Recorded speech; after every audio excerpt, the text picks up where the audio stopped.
Despegamos con Lorenzo Ramírez. Corremos raudos y veloces hacia nuestro avión, atravesamos el umbral, nos tiramos en plancha sobre los asientos, nos abrochamos los cinturones, despegamos y nos vamos elevando por los aires hasta alcanzar nuestra altura y nuestra velocidad de crucero. A mi lado, Don Lorenzo, ¿qué hace usted con ese robot roto ahí de ojos achinados que no sé por dónde va lo del robot? Explíquemelo usted. Muy buenas noches. Muy buenas noches, don César. Hoy vengo con energía, vamos a hablar mucho de energía. Yo no sé allí en donde usted vive, don César, pero aquí ya empieza a hacer algo de fresquete. Aquí hace fresquete, sí. Lo que pasa que luego hace fresquete por la mañana, pero luego se pone un sol muy rico.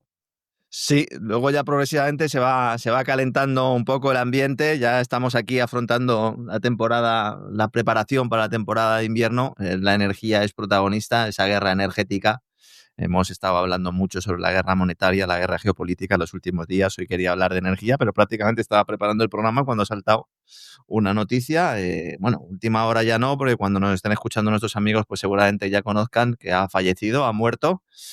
Dick Cheney, Richard Cheney, más conocido como Dick Cheney, un hombre que, evidentemente ahora mismo estará en las puertas del infierno, Madeleine Albright recibiéndole. No, estará, délo usted por seguro, vamos, no tengo la menor duda. Esto sí que son transversales, ¿no? Da igual que seas del Partido Demócrata o del Republicano, sí. Eres straussiano en este caso. Ha caído un straussiano y no ha caído en combate, porque estos nunca mueren en combate, estos mandan a los hijos de los demás a morir. Exacto, ¿verdad? Exacto, lo ha dicho usted a la perfección. Y ha fallecido, fíjese, estaba viendo el comunicado, lo tengo delante, ha fallecido por complicaciones derivadas de una neumonía y de una enfermedad cardiovascular. Este es el diagnóstico que tenían cerca del 60% de los anotados como muertos por COVID durante la pasada pandemia. Mire. Neumonía y enfermedad cardiovascular. No vas a decir que Cheney ha muerto de COVID, evidentemente. No, obviamente no.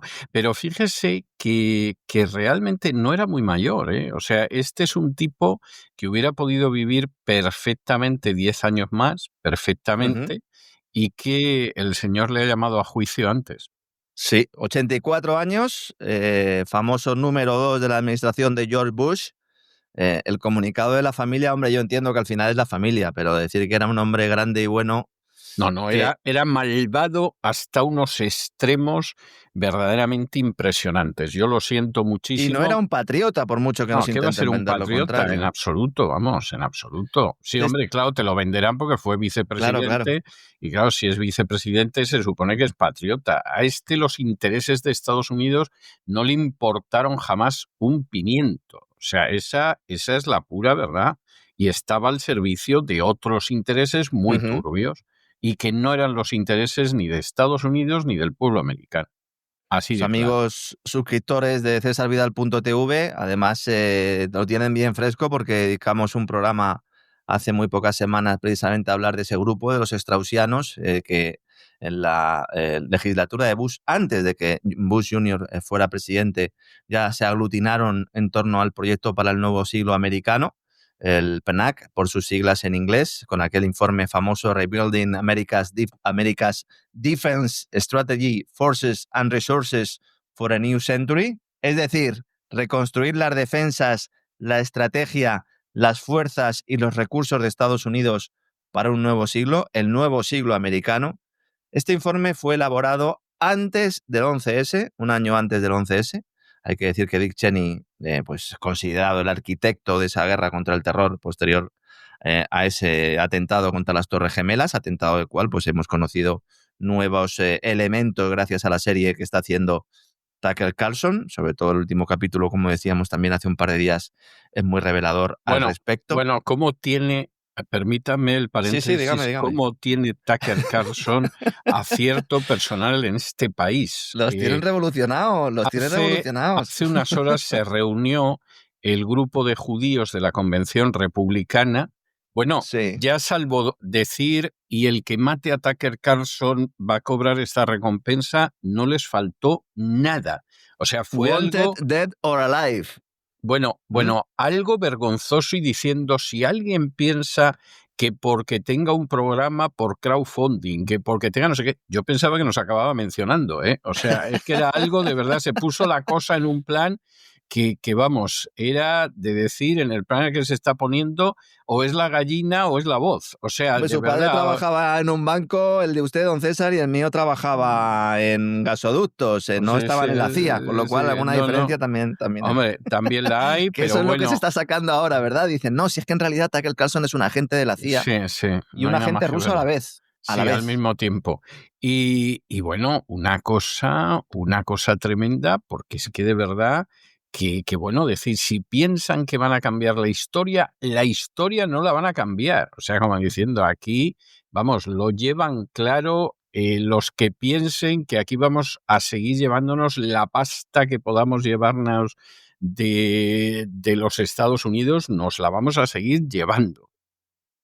Sí, sin que nadie lo denuncie, sin que haya voces, porque claro, antaño, pues lo único que tenías que hacer era llamar a Fox News y decir, oye, a este me lo quitas de en medio.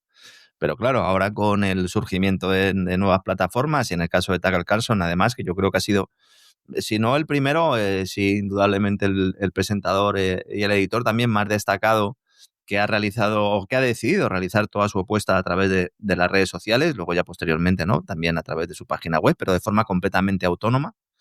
Un modelo similar al nuestro, pero evidentemente pues él tiene mucho más recorrido, tiene mucha más audiencia, y sobre todo porque fue paradigmático la salida de Fox y luego posteriormente cómo realiza trabajos periodísticos, no solo de investigación, sino consiguiendo entrevistas que muy pocos consiguen, con esa conversación que tuvo también con Vladimir Putin de referencia, y luego esa serie, como digo, del 11S, que sobre todo a las generaciones más jóvenes pues les ayuda a comprender algo, a entender algo que seguramente no conozcan, sobre todo esas generaciones que leen pocos libros, y los que leen pues son los del establishment, y luego pues a los que ya peinamos canas pues nos ayudó también a recordar algunas cuestiones. Hicimos también nosotros un especial sobre el 11S y hablábamos precisamente sobre ese famoso informe donde se hablaba de la necesidad de que hubiera un nuevo Pearl Harbor para poder poner en marcha una agenda no geopolítica, sino sobre todo una agenda económica, financiera, y que, como usted ha recordado en varias ocasiones a lo largo de las últimas temporadas,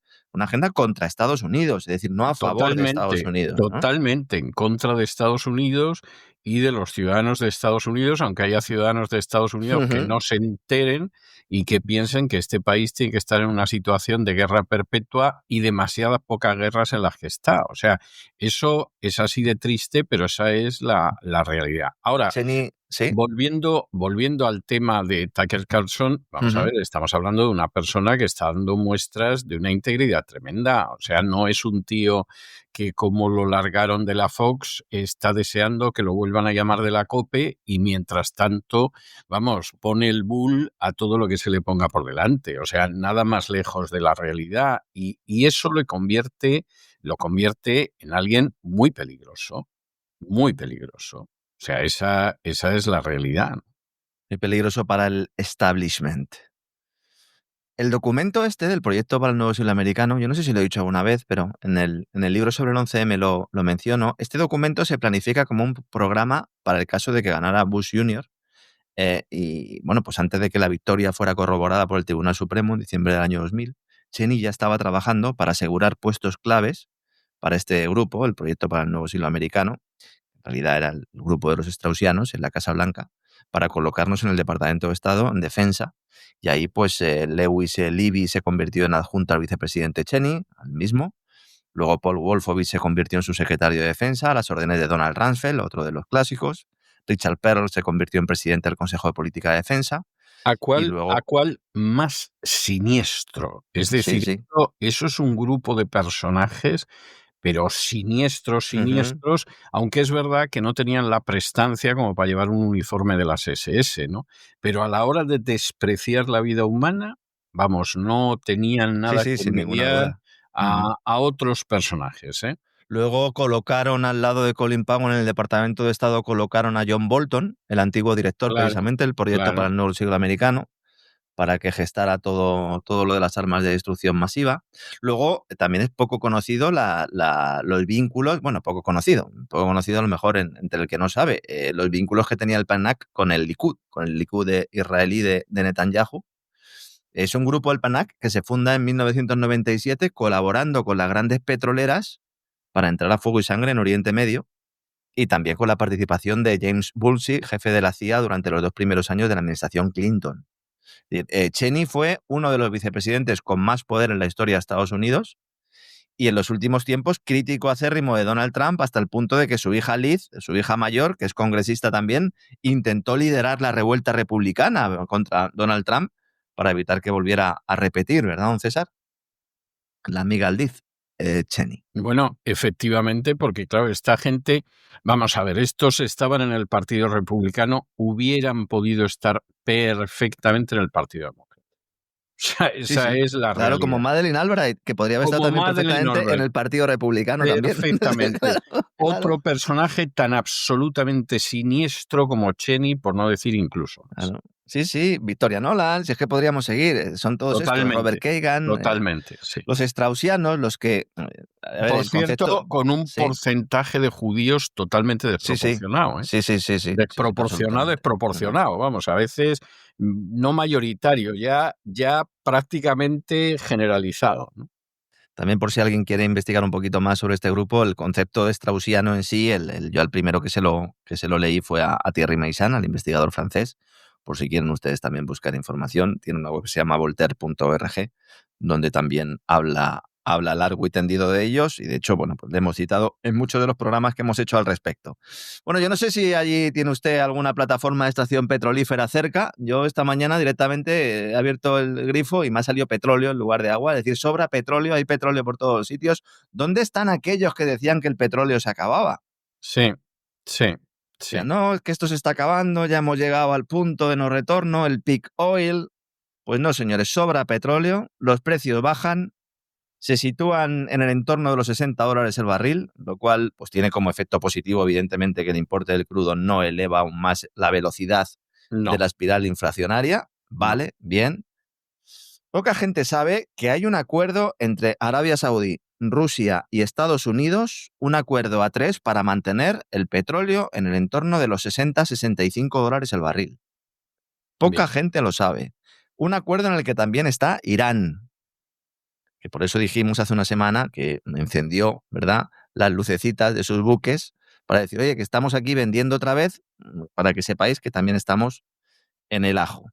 ¿Cuál es la idea? La idea es, con toda la presión inflacionaria que hay, porque se está inundando el mundo de liquidez monetaria, si además se produce algún tipo de problema derivado de un incremento en los precios del petróleo, la inflación ya se va por las nubes, se iría por las nubes. No estoy hablando del IPC, estoy hablando de la inflación real, que nos hace perder alrededor de un 15% de poder adquisitivo anual, de media en los últimos años, ¿no?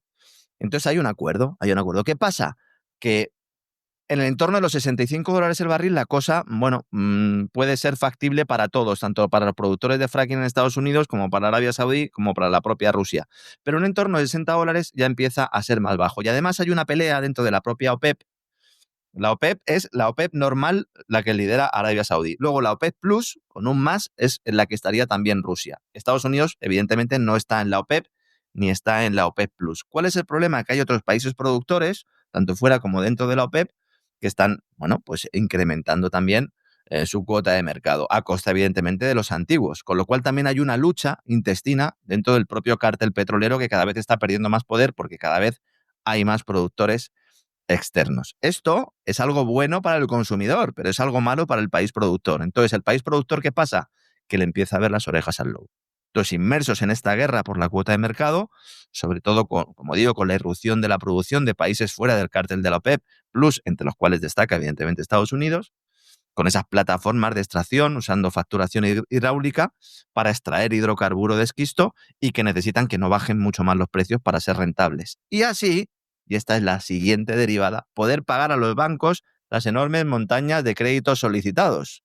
Y aquí hay un sudoku muy importante al que apenas se le está prestando atención, sobre todo en Wall Street.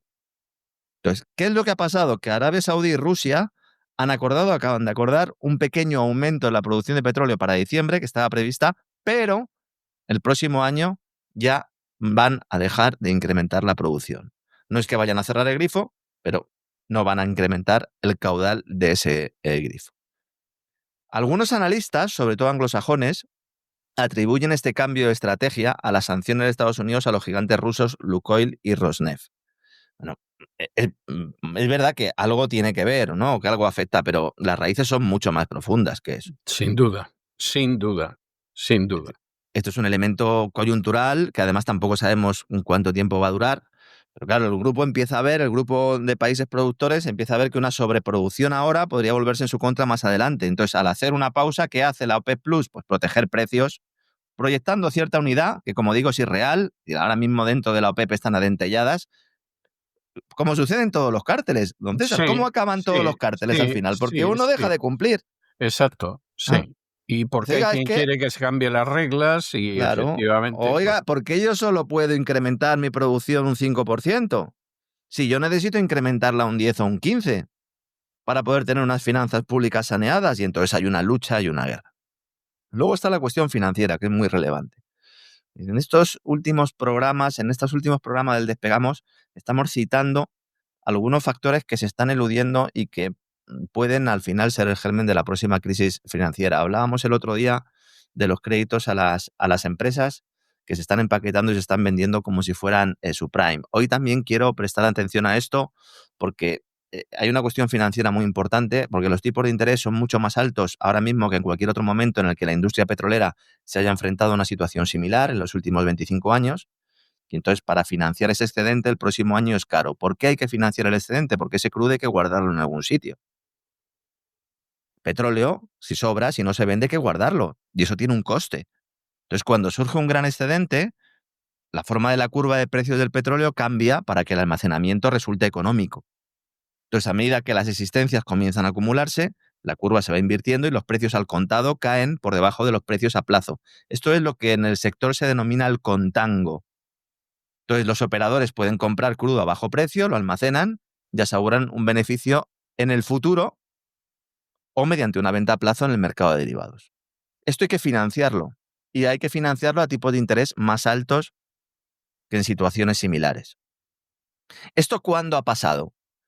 En las últimas 2 décadas pasó en la pandemia, evidentemente, que te pagaban directamente por almacenar el petróleo en tu barco. O sea, es que el precio del petróleo se puso en negativo, de hecho. Comentábamos aquí medio en broma, medio en serio, que íbamos a alquilar, ¿no?, algunos la terraza de casa para poner allí algunos barriles. La guerra de precios del petróleo entre Arabia Saudí y Rusia también. Luego, en 2014-2017, cuando Riad lanza otra guerra de precios contra el esquisto estadounidense, intentaban bajar mucho el precio para que las empresas de fracking de Estados Unidos quebraran. Y luego también hay que recordar el episodio de la crisis financiera mundial 2008-2010. Es decir, son 3 escenarios que no son escenarios halagüeños. No.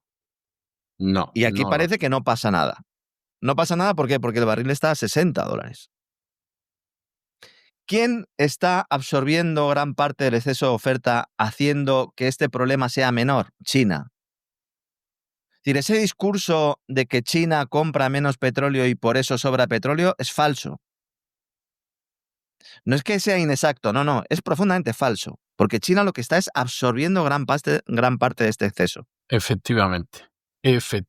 ¿Por razones comerciales? No, sobre todo por razones estratégicas. Pero para finales del año que viene, ni siquiera todas las compras de China serán suficientes, sobre todo si estamos en un escenario en el que Europa tiene un crecimiento catatónico, Estados Unidos vende, no compra. Pues entonces, evidentemente, si China ya no compra a la misma velocidad, pues tenemos una situación en la que una ola de petróleo que se está dirigiendo hacia los centros de refinado mundiales, pues pueden experimentar un notable ascenso, ¿no? Cuando los petroleros vayan descargando todos los cargamentos, el mercado necesitará reservas comerciales y eso solo sucederá si la forma de la curva de precios cambia lo suficiente como para que el almacenamiento, insisto, resulte económico. Esta es la razón de que la OPEP anuncie que deja de aumentar la producción. No tiene nada que ver, o prácticamente nada que ver, con las sanciones de Trump a Rosneft y Lukoil. Es más, por mucho que nos intenten vender la burra, hay un pacto, vuelvo a decirlo, entre Arabia Saudí, entre Rusia y entre Estados Unidos para mantener los precios del petróleo bajos, pero no tan bajos como para que no sea rentable extraerlo. Lo que pasa es que, claro, al final pues, la alegría va por barrios y no todo el mundo tiene el mismo criterio y umbral de rentabilidad. Luego está el tema del gas, muy importante. Esto es algo que más o menos se esperaba, pero que ya empezamos a ver. Las exportaciones rusas de gas natural licuado, es decir, este que se mete en barquitos y se lleva de un sitio a otro, entre enero y octubre han caído un 3% respecto al año anterior. Y estamos viendo muchos análisis también diciendo que en realidad pues, al final las sanciones han acabado afectando el mercado de exportaciones del gas ruso y que Rusia lo va a pasar muy mal. Si uno se va solo a las cifras de octubre, vemos que en octubre han aumentado las exportaciones rusas de gas un 20%. Están en niveles récord. ¿Por qué? Para irles mal no está mal. Claro, ¿por qué? Porque ya ha entrado en funcionamiento Arctic GNL 2, infraestructura petrolera incluida en las sanciones occidentales a Rusia, de la que llevo hablando desde hace ya mucho tiempo, y que es una plataforma en el Ártico en la que participaban empresas europeas, japonesas y norteamericanas, que se han quedado ahora sin su parte del pastel. China aprovecha y compra este gas. Recibió su primer cargamento a finales de agosto y desde entonces 13 buques cisterna con carga de Arctic GNL2 han descargado en el sur de China en la terminal de Beihai. Allí hay una terminal de gas natural licuado. Al mismo tiempo, las exportaciones de gas natural licuado de Rusia y Europa se reducen, caen un 18%. ¿Qué quiere decir esto? No hace falta ser muy listo. Los flujos de gas ruso se reorientan hacia el gigante asiático. Esto es lo que nos decía Ursula von der Leyen que no se podía producir, que era imposible que se produjera, que Rusia no necesitaba como clientes de gas natural licuado. ¿Qué va a hacer España, que es uno de los principales compradores de gas natural licuado? ¿Va a seguir comprándolo cuando Ursula von der Leyen consiga sacar adelante, si lo consigue al final, la prohibición a partir de 2027 y 2028? Pues hombre, debería. Y si eso es así, ¿cómo vamos a garantizar tener electricidad las 24 horas del día, los 7 días a la semana, si en estos momentos en España la producción eléctrica con gas se ha disparado un 50% desde el día del apagón? Esto tampoco se podía saber, ¿verdad? No, tampoco. Dice, oiga, es que gestión reforzada. ¿Cómo que gestión reforzada? La cuestión no es por qué ahora la producción eléctrica se ha disparado un 50%. La cuestión es por qué antes no se quemaba más gas natural para producir electricidad. En aquel día del apagón, que fue, para que ustedes me entiendan, un sujétame el cubata. ¿Que no podemos atender toda la demanda con energías renovables? Sujétame el cubata. Y Red Eléctrica Española, mientras decía, no, esto no ha tenido nada que ver con el alto componente de renovables. Esto no ha tenido nada que ver con que haya pocas centrales de gas operativas. Esto no tiene nada que ver con que haya pocas centrales nucleares operativas. Claro que tenía que ver. Por eso se ha aumentado un 50% el uso del gas. Son los datos de Red Eléctrica Española publicados en el día de ayer. Entre mayo y octubre, la generación de las centrales de ciclo combinado de gas natural se ha incrementado más del 50%.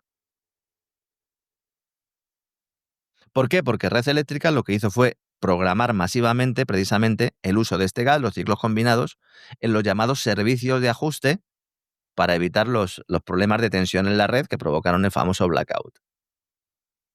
Si España no puede comprar gas natural licuado a Rusia, solo se lo va a poder comprar a Argelia y a Estados Unidos. El argelino, evidentemente, es mucho más barato. ¿Problema? Que como España sigue haciéndole la rosca a Marruecos, pues evidentemente Argelia no va a estar muy por la labor de seguir enviando su gas, al menos a un precio atractivo. Eso en primer lugar. En segundo lugar, porque Argelia, con quien está haciendo el gran trato, el gran pacto, es con Giorgia Meloni en Italia. Claro. Para que sea Italia la que meta el gas argelino en Europa, en el centro de Europa. Y luego, en tercer lugar, porque el tubo que trae el gas argelino a España es de Naturgy y de una empresa que se llama BlackRock, la empresa del amigo Larry Fink.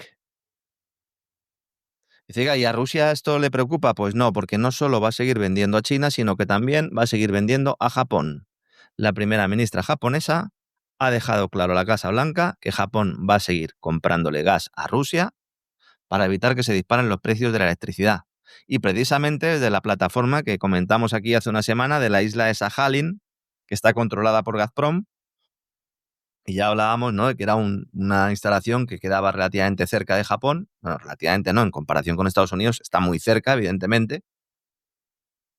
Estamos hablando de que los barcos llegan en unos días, pocos días. Si comprara a Japón a Estados Unidos, muchas cantidades tendrían que venir desde Alaska, que ahí pues duraría poquito más de una semana. Y si vienen desde la otra costa del Golfo de Estados Unidos, ahí ya pues un mes directamente tardaría en llegar el gas natural licuado. Vemos que se va configurando esa guerra energética mundial. India, ¿qué pasa con India? India está empezando a cancelar proyectos de energía verde porque no hay financiación privada para ellos. Nadie quiere meter ahí financiación privada. El Ministerio de Energía ha revisado los papeles, dicen, ¿qué pasa aquí? ¿Por qué esto no sale adelante? Porque las empresas de servicios públicos del país, sobre todo las energéticas, que atraviesan dificultades financieras, han dicho los experimentos los hacemos con gaseosa. No me puedo ahora meter en una fiebre renovable, no me puedo meterme ahora a comprar electricidad renovable, no me garantiza el suministro, porque evidentemente pues todavía los sistemas de almacenamiento no están desarrollados, hay un desajuste entre oferta y demanda de energía, el gobierno ha pedido a los promotores que combinen los proyectos con baterías para estabilizar esta volatilidad, pero todavía tecnológicamente es imposible, y progresivamente se están también eliminando gradualmente subvenciones al transporte que contribuyeron en buena medida al auge de energías renovables. Es decir, vemos cómo se va produciendo una retirada de lo verde, de la energía renovable. Alguno pensará, bueno, solo están hablando de petróleo, están hablando de gas, ¿y qué pasa con los paneles fotovoltaicos? ¿Qué pasa con los aerogeneradores? Pues que en una guerra, por los recursos, en una guerra energética, en una guerra mundial en la que tú lo que necesitas fundamentalmente es energía barata, la energía fotovoltaica y la eólica sirven como complemento. Pero como complemento. Y si hemos hablado de petróleo, hemos hablado de gas y acabamos de mencionar las renovables, ¿qué pasa con las nucleares? Pues ahí Estados Unidos y China, sobre todo China, se llevan la palma. Se acaba de anunciar un acuerdo, una alianza estratégica entre Cameco Corporation, la entidad financiera, la gestora Brookfield Asset Management y Westinghouse Electric, para acelerar el despliegue de energía nuclear en Estados Unidos. Un pacto, en un contrato en el cual también mete dinero público el gobierno de Estados Unidos. 80.000 millones de dólares es lo que se van a gastar para acelerar sobre todo el crecimiento de la inteligencia artificial en Estados Unidos, que requiere ingentes cantidades de recursos energéticos, a la vez que se satisface, al menos eso dicen los firmantes, la creciente demanda de electricidad y las necesidades de seguridad energética a gran escala del país. La guerra energética ligada a la inteligencia artificial. ¿Qué va a pasar con la inteligencia artificial, don César? ¿Cuándo va a empezar a dar retorno la inteligencia artificial? Ayer cuando hablábamos un poco del tema de la burbuja y yo comentaba que las empresas de inteligencia artificial se están endeudando mucho, están quemando efectivo a una velocidad de vértigo.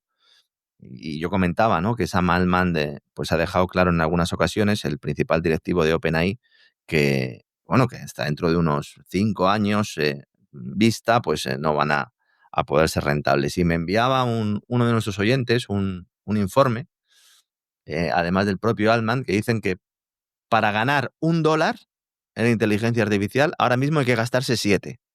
Yo el negocio a corto plazo no lo veo, ¿eh? Para ganar $1 hay que gastarse 7. Dice, no, pero es que esto en el futuro habrá un crecimiento notable de la rentabilidad, vía menores costes, vía adopción de economía de escala. Sí, yo eso no lo niego. Pero para ganar $1 hay que gastarse 7 en estos momentos. Y esto es lo que puede explicar que el gran protagonista, el célebre inversor que aparecía caracterizado en la película de Big Short, La gran apuesta, el gran corto, interpretado por Christian Bale, Michael Burry, que es aquel, ¿no?, que va en contra del mercado y que cuando todo el mundo piensa que el ciclo inmobiliario no va a tener fin, él se pone en corto ya, sobre el sector hipotecario estadounidense. Película que yo he vuelto a ver hace unas semanas y me ha gustado muchísimo más que cuando la vi cuando la estrenaron, ¿eh? Está muy bien. Yo la he visto ya 3 o 4 veces. La verdad es que lo mío es vicio, porque la verdad es que la película está muy bien y luego es que a mí Christian Bale es uno de mis actores favoritos. Él está muy bien en la película y la película está muy bien. Y yo además la disfruté mucho porque la vi con una persona que le tenía que ir explicando la película, con lo cual me entretuve todavía muchísimo más, ¿no? La Eso otra me pasó persona a mí me también. miraba con devoción, claro, pero en fin, esa es otra historia. Eso me pasó a mí también con mi mujer, ¿no? Porque hay momentos además en los que... Claro, y a mí con mi prometida. Sí, porque hay algunas cuestiones sobre todo técnicas desde el punto de vista de apalancamiento y de bonos. Al final un corto es apostar a que un sector se va a derrumbar y entonces pues a través de derivados apuestas y necesitas cada vez pues más apalancamiento, más capital si el escenario que tú estás estimando, previendo no llega. Bueno, Entonces, es que además nosotros la vimos en inglés, con lo cual la cosa, como ya se puede usted imaginar, todavía era más de lo que era, pero bueno. Claro, Michael Burry, ¿qué hizo durante la crisis subprime? Él se pone corto, claro, es información pública que él estaba corto y todos básicamente se ríen de él. Y él aguanta, y bueno, pues al final esto es historia. Evidentemente la crisis inmobiliaria estalla. Bueno, pues este señor, Michael Burry, que lleva, bueno, pues tiempo en un segundo plano, este hombre se hizo famoso por el libro y después la película, como digo, La gran apuesta de Big Short. Hace unos días publica un post en X, en antaño conocido como Twitter, dice: a veces es mejor no jugar durante una burbuja. Poco después, trasciende un fichero con las inversiones de su fondo. Su fondo se llama Zion AM.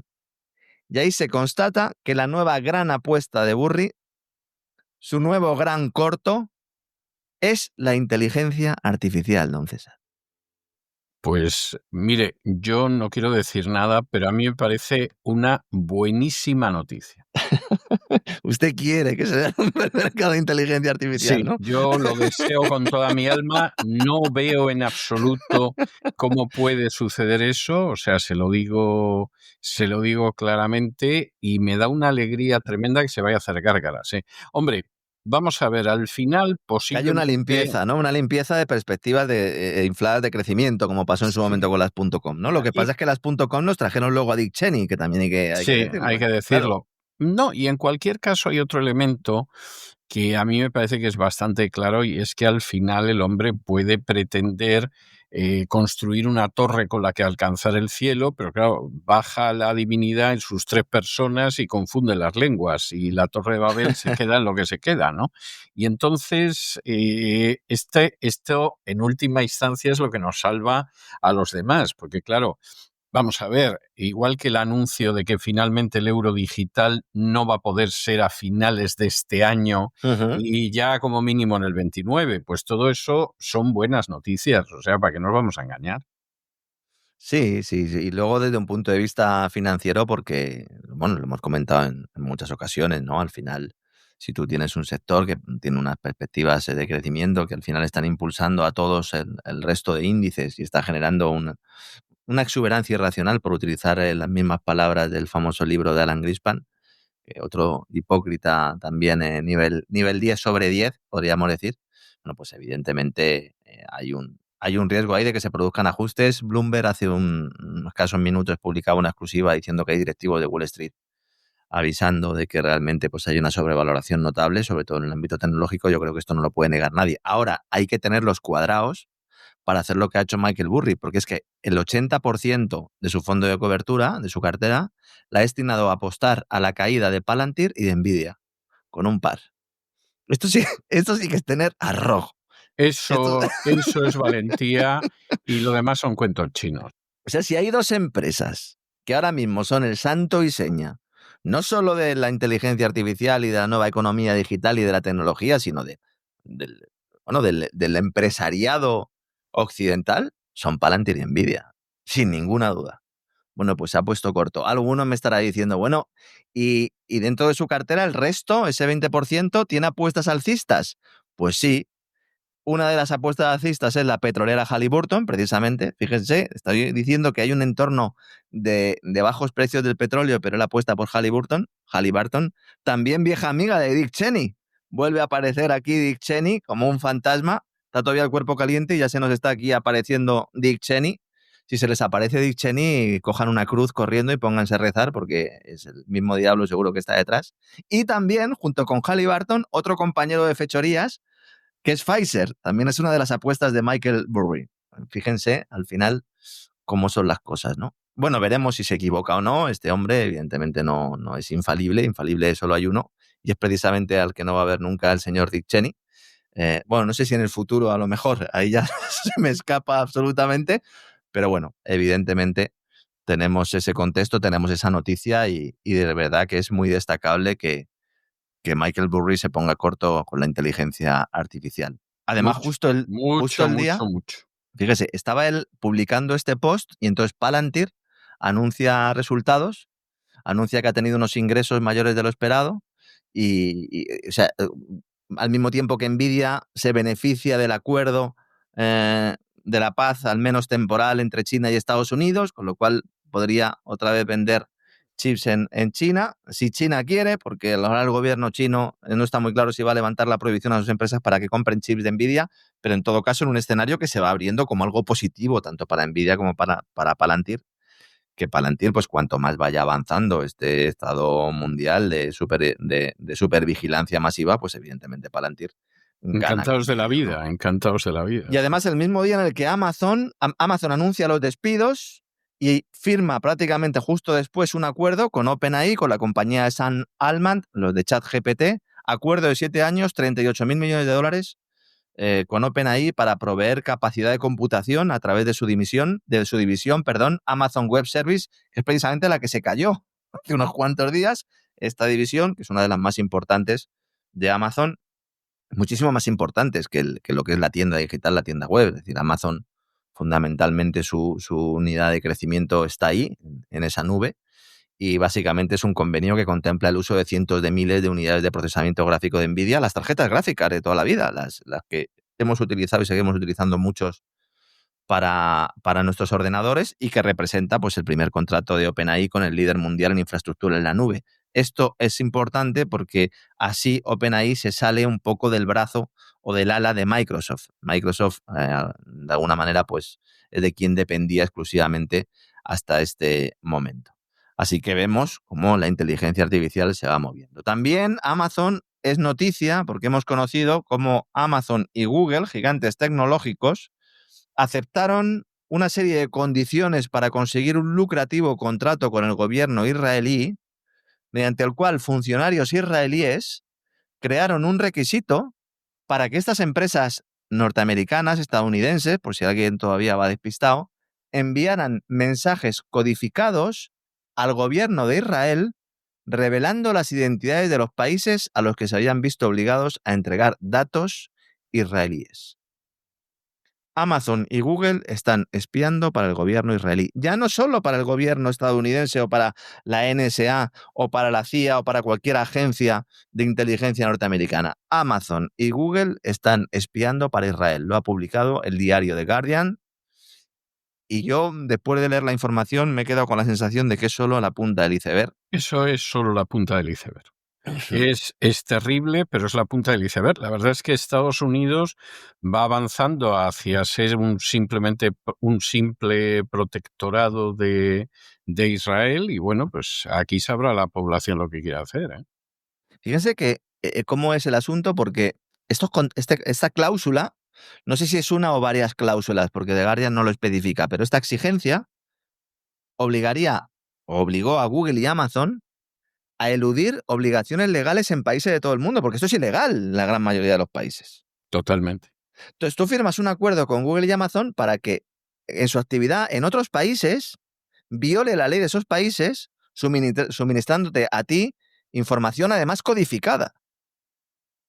No, es extremadamente grave. O sea, es Es extremadamente grave. Los negocios en la nube de Google, de Amazon, también de Microsoft, están continuamente respondiendo solicitudes de policías, de fiscalías, de jueces, pero sobre todo de servicios de inteligencia de fuera de Estados Unidos, sin que pasen por esa vía judicial. Lo cual es intolerable. O sea, es que cada vez estamos más en el reino de la arbitrariedad y de la ilegalidad. Y además esto se ve como normal. Y da lo mismo que esa ilegalidad sea el que apliques la tortura. Da lo mismo que esa ilegalidad sea que en un momento determinado hundas en alta mar unas lanchas. O sea, es que es el reino ejecuciones de la ilegalidad. Extrajudiciales, lo denomina esto la ONU. Sí, efectivamente. Es que María Corina Machado ha vuelto a salir, la premio Nobel de la Paz de este año, ha vuelto a salir a decir que esto está muy bien, que maten, o sea, que se produzcan ataques aéreos estadounidenses, que haya ejecuciones extrajudiciales de venezolanos en el mar, diciendo que en el fondo todo esto es para salvar vidas. Y bueno, ha llegado a afirmar en una entrevista con la agencia Bloomberg hace escasas horas que todo esto también está muy bien y que además Estados Unidos debe invadir Venezuela porque jamás está operando en Venezuela, jamás ya no estaría en la franja de Gaza, sino que estaría María Corina ya no sabe qué disparate inventarse, a ver si cuela. ¿Pero esto quién se lo dice, don César? Si le dan la presidencia. Esto alguien se lo cuenta, ¿no? ¿O no? Bueno, pues quien se lo cuente verdaderamente es deplorable, porque en estos momentos, si le he dedicado hoy el editorial yo al tema, por eso la mayoría de la población de Estados Unidos es contraria a la intervención en Venezuela. O sea, esa es la realidad y no hay más vuelta de hoja, ¿eh? Ha coincidido también el que se hayan publicado estas encuestas en un momento en el que Trump ya no habla directamente de invasión ni de ocupación, y también coincide, casualidades de la vida, con que determinados aviones y aeronaves rusas hayan patrullado el espacio aéreo venezolano. Casualidades de la vida. Con un acuerdo alcanzado o renovado entre Rusia y Venezuela, entre Trump y Maduro, entre Putin y Maduro, un acuerdo que se firma y que se establece a pesar de que Maduro sigue debiéndole mucho dinero a Rusia y de que Maduro ha incumplido de forma sistemática prácticamente todos los acuerdos con Rusia. No, todos. Y le debe dinero, pero para parar un tren, ¿eh? ¿A los chinos les debe dinero? Esa es otra gran cuestión ahí. Los chinos les debe dinero, pero a los chinos sí les ha ido pagando.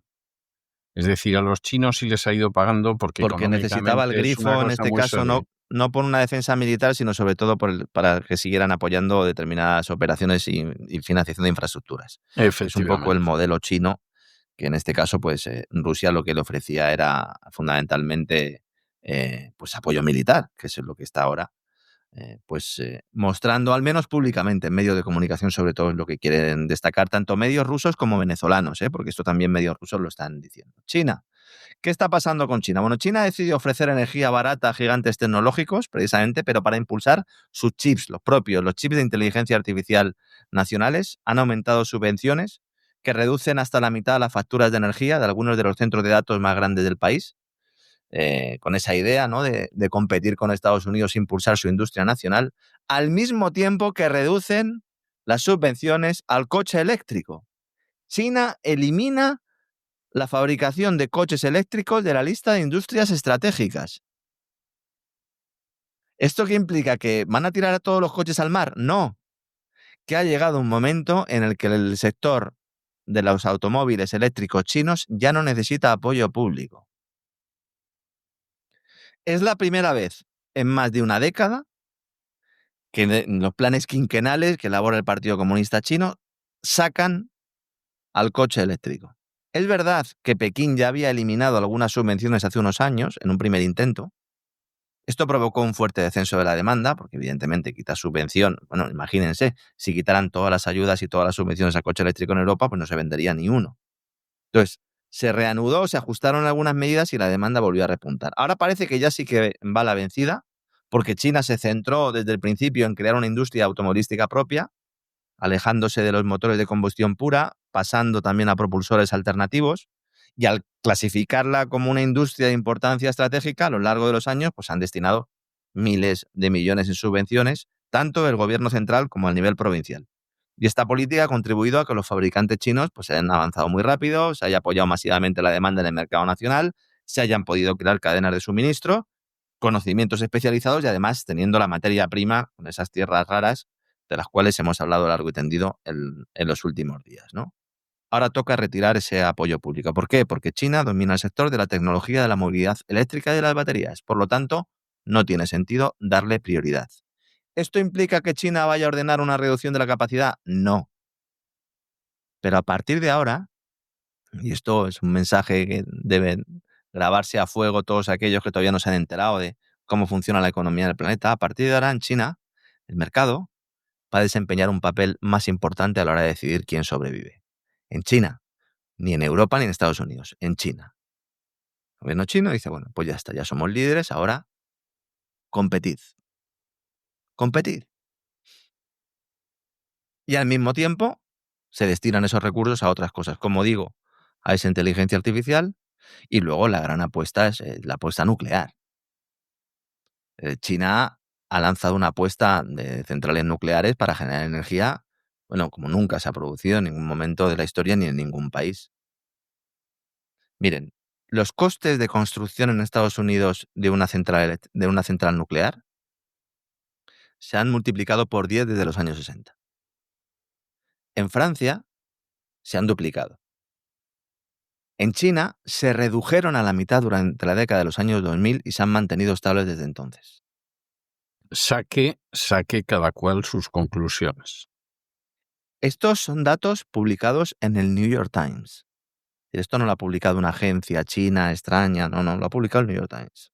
Un reportaje, la verdad es que está muy bien, donde va contando cómo China ha ido desarrollando una robusta industria nacional nuclear capaz de forjar prácticamente todo, desde las propias vasijas de los reactores hasta los componentes más críticos de cada central nuclear. Componentes made in China, hechos en el propio país, bombas de carga, las grúas, que cuestan la mitad que sus equivalentes importados.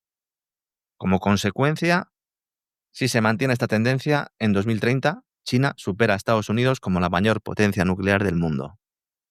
Bien, muy bien, estupendo.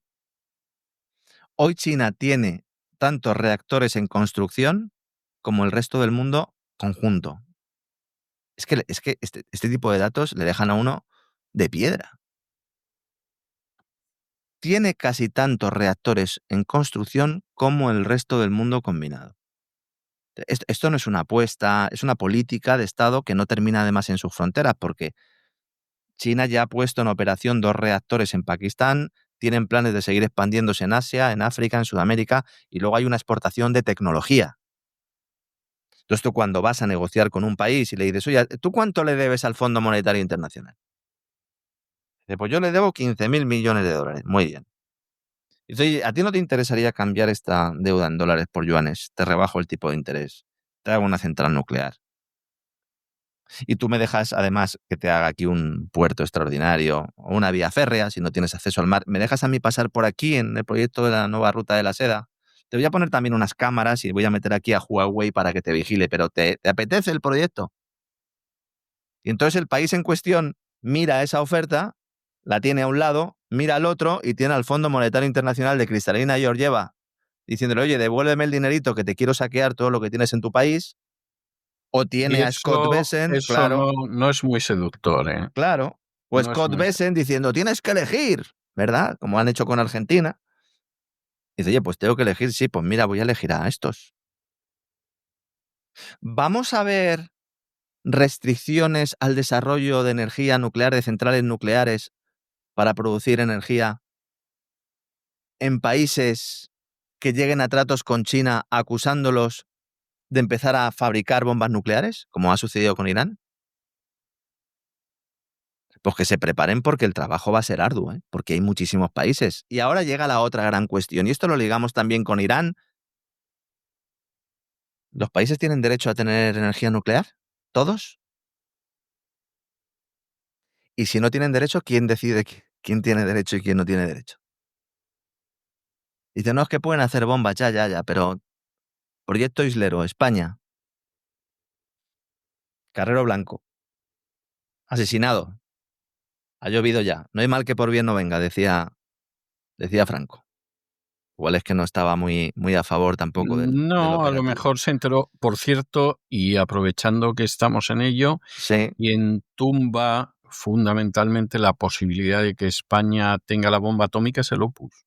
Es la gente del Opus que está en el gobierno de Franco, que por cierto ya tenían conexiones internacionales y no eran precisamente conexiones al mejor servicio de España. No, Los no, tecnócratas, dejémoslo ahí. Los tecnócratas tienen un papel esencial, pero absolutamente esencial a la hora de hundir la posibilidad de que España se convierta en una potencia nuclear. O sea, es algo así de claro. Y quien hace eso, y además yo me he enterado de la historia por varias fuentes, pero una de las fuentes ha sido familiares de alguno de los ministros que se dedicaron a torpedear el proyecto, fue la gente del Opus. Y la gente del Opus, yo lamento mucho decirlo, pero no tengo la menor duda de que en ese caso concreto estaba al servicio de los intereses de potencias extranjeras en vez de al servicio de los intereses de España. Sí, sí, así es. Y alguno pensará, ¿y Europa? Pues claro, hemos hablado de China, hemos hablado de India, hemos hablado de Rusia, de Estados Unidos. ¿Y Europa? ¿Y tenemos potencia nuclear en Europa? Bueno, ahora todo el mundo quiere hacer centrales nucleares. Francia, que es el que más tiene, ¿no? Pues no encuentra a nadie que le quiera financiar el plan nuclear, el gobierno francés. ¿Quién va a pagar esto? Pues los ciudadanos en el recibo de la luz. Claro, Dice, claro. oiga, ¿y si esto es rentable, por qué no hay financiadores? Oiga, ¿y si construir centrales nucleares en Europa no es rentable? En China está fuera de toda duda que es rentable. Acabo de hablar de los costes. En Estados Unidos también, bueno, pues al menos estamos viendo cómo hay empresas que están yendo de la mano con el gobierno y que quieren poner dinero. Es verdad que luego para recibir más de lo que han puesto, pero por lo menos hay un interés del capital privado, vamos a decirlo así. En Francia no. Han llegado a plantear que Alemania o Suiza les pagaran parte del plan nuclear francés. Ah, muy bien, estupendo, hombre. Dice, oye, mira, ya que te estoy vendiendo yo la electricidad que produzco yo con mis centrales nucleares, porque fíjate tú, es que ya no puedes producir electricidad quemando gas porque te han volado Nord Stream. Y además ahora, si entre todos vamos a dejar de comprar hidrocarburos a Rusia, pues ya me dirás tú qué vas a hacer. No te preocupes que yo te lo vendo. Oye, ¿me pagas tú una parte de...? Ha fracasado, evidentemente, este plan. Veremos si en el futuro vuelve a salir adelante. La principal eléctrica francesa, EDF, Electricité de France, tiene una deuda de 50.000 millones de euros y es evidente que algo están haciendo mal, porque si estamos diciendo que resurge la energía nuclear y que una potencia nuclear, al menos en el ámbito energético, también en el ámbito bélico, pero sobre todo en el ámbito energético, no es capaz de sacar adelante su plan. ¿Qué está pasando ahí? Pues que tienen centrales nucleares muy envejecidas, que para construir los 14 nuevos reactores de nueva generación no hay pasta, porque el agujero presupuestario de Francia es de caballo, y porque no hay suficiente uranio para las centrales nucleares francesas. Tienen dificultades para encontrar ese uranio. El país necesita entre 8.000 y 9.000 toneladas por año para alimentar sus centrales y el 80% pues, está fuera. Con países como Kazajistán, ¿verdad? País que evidentemente, bueno, pues está muy fuera de la órbita francesa, sobre todo si el ministro Bruno Le Maire, cuando era ministro de Hacienda y, bueno, pues empezó esa ofensiva contra Rusia tras la intervención militar en Ucrania, esa ofensiva europea, decía que había que destruir Rusia. Bueno, pues Rusia, a través de Kazajistán, ha estado exportando buena parte de los hidrocarburos, con lo cual complicado que Francia tenga vía libre para seguir comprando uranio en Kazajistán. Y luego el otro punto es Níger. Esto nos suena también, ¿no? Lo del río Níger nos suena, ¿no? Sí, nos suena Bien. muchísimo. El sábado sabremos más. Níger, antigua colonia también francesa. Sí, sí, sí. Golpe en el 2023. Las tropas francesas presentes en el Sahel tienen que salir del país y de otros territorios del Sahel. ¿Y de dónde va a sacar ahora el uranio Francia?